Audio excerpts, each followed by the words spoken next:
Update you now on this breaking news we told you about from Northwest Indiana. Just gridlock on the east and westbound lanes of Interstate 94 near Michigan City, essentially shut down on the eastbound sides, and it's all because of this. A deadly traffic accident that involves at least 15 semi-trucks and other cars and SUVs involved in this as well, and at least one person has died. John Sullivan, the LaPorte County coroner, is on the phone this afternoon with an update about what he knows. Hi there, John. Yes, hello. Very tragic turn of events here. We are up to 2 fatalities now. Teams of coroners are being brought in from LaPorte County. All 10 coroners from my staff is there with vehicles, and also the Berrien County, Michigan medical examiner is sending coroners down because we have the possibility of some more bodies being found in vehicles that are underneath semis. We have to bring in cranes and wreckers. Hopefully those people are alive right now. I really, truly hope they are. They've been out there a long time. They're at least probably hypothermic, but there's a possibility, I'm hearing, that some more may be deceased. They're bringing in buses for the walking wounded to take to LaPorte Hospital. The critical patients are being transported to Franciscan St. Anthony's in Michigan City.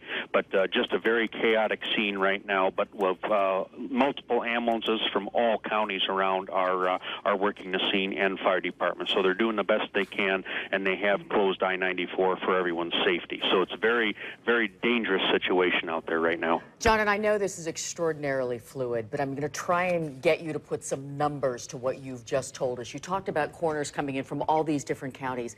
Can you give me a number of how many people have been called in, and if you have any idea how many people you're dealing with on the scene?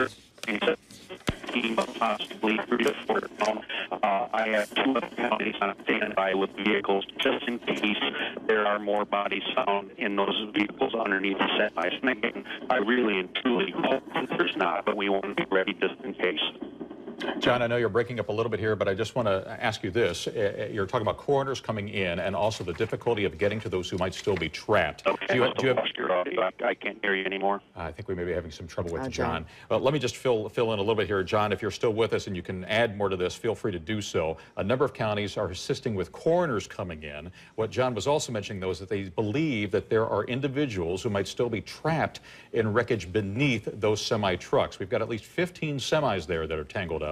But as we've been saying, it's difficult to tell how many vehicles in total are involved here, because you certainly can see that there are vehicles of some sort, cars, SUVs, whatever, that are between some of those trucks, and unfortunately in some cases they may be underneath those vehicles as well. Well, you know, and one telltale sign as you're looking down here, we all know driving on the interstates, if you're in a car beside a semi, your car basically doesn't exist. We look down in this pile of wreckage, we see semis. There had to be a number of cars that were driving alongside of them. And as the coroner, John Sullivan, just indicated, there are a number of cars under those semis. And if the people in those cars are not deceased, they're certainly, you know, and they're getting cranes in to actually pull the semis off.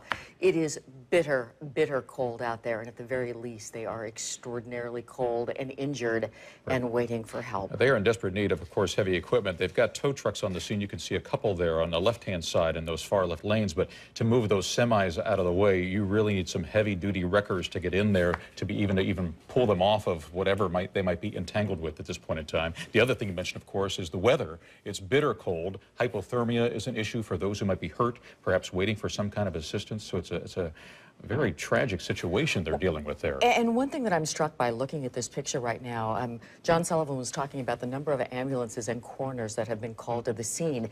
But as we look down, you see some flashing lights, but not a lot.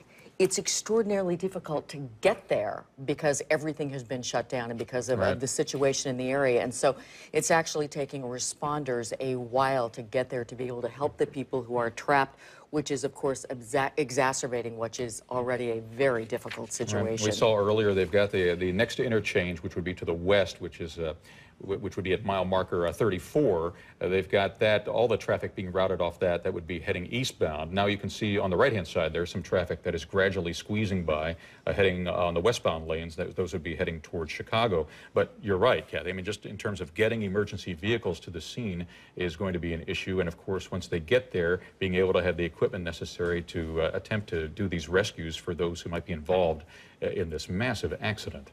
This is something, of course, that's going to be unfolding in the next hours. It is going to take an extraordinary period of time to actually, you know, figure out what exists on the scene, how many people have been hurt, and you know, how many vehicles are involved there. This is, you can plan on this area of the interstate being shut down for a very, very long time. I would think it'd be probably shut down for most of the night because they've got fatalities involved, which leads to an additional investigation time as well. All right, we're going to keep you posted on that, and we'll be right back in just a moment.